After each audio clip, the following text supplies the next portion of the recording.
नमस्कार दर्शक बंधु। आज मु बनैबी आमर जो आफ्रिकान सागर भजा। तेणु से मुझे आफ्रिकान साग आनी एवं दीटा कटा आलू रखी, किसी पियाज रखी, तीनटा कंचा लंका रखी एवं से पकाइवाई बिरी कि रखी।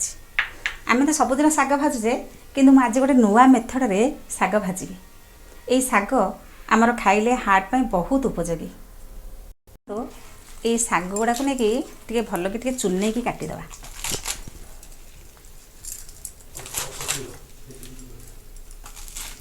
भल कि चुने काटले सागटा भल लगे। साग भाजवाई हेले आम आग गैस टाक ऑन करदे और तापर कड़ाई बसईदे।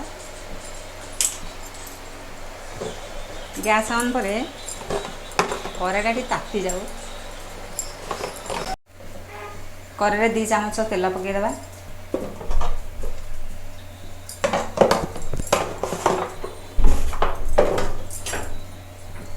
फुटण में 2टा कंचा लंका पकईदे।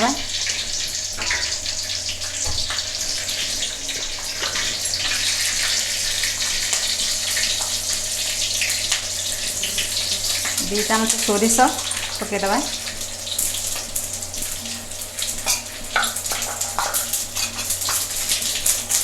तापर पियाज पकईदे। कटा है पियाज पकईदे।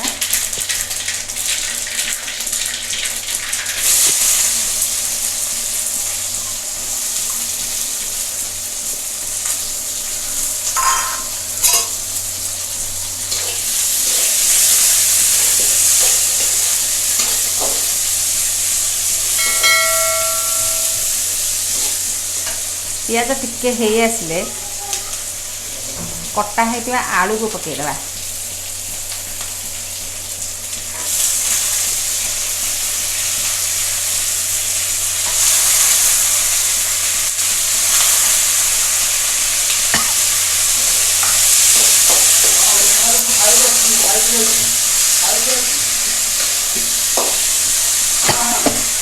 स्वाद अनुसार लुण पकईबा।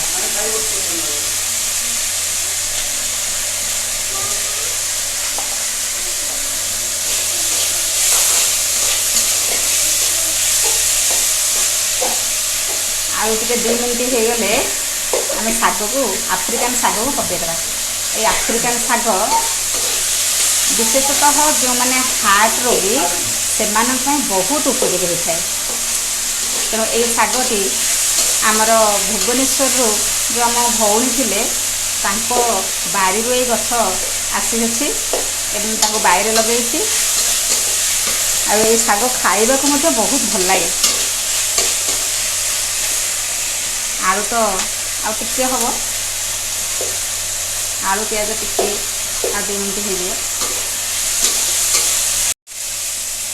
आ 2-3 मिनट पर आलू टिके भाजी ही आसो। भाजी हो गले आम ताको साग को पकईदे। आलू एथक हो गला साग को पकईदे।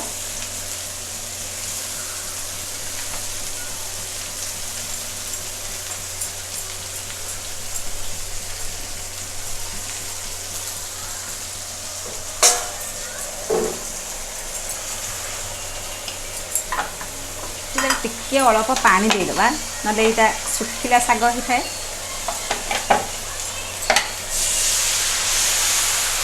तल लगे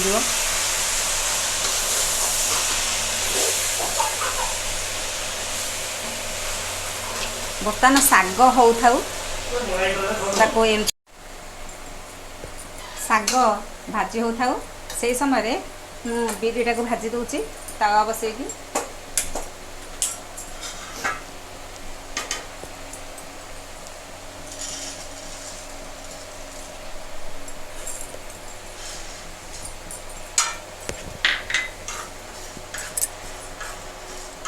बिटा टिके फुटी जीवो।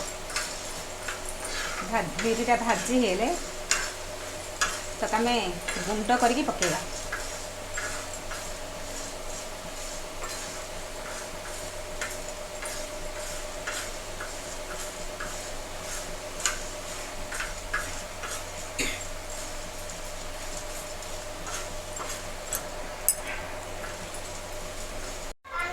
बर्तमान बिरी भजा सरी ग्राइंडिंग करदे।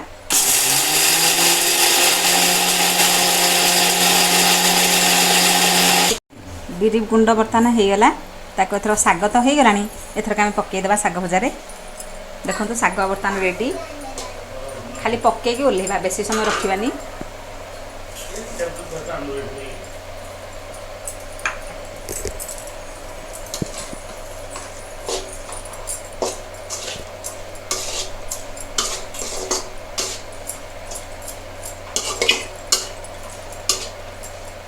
एपरी ताको गोले देवे।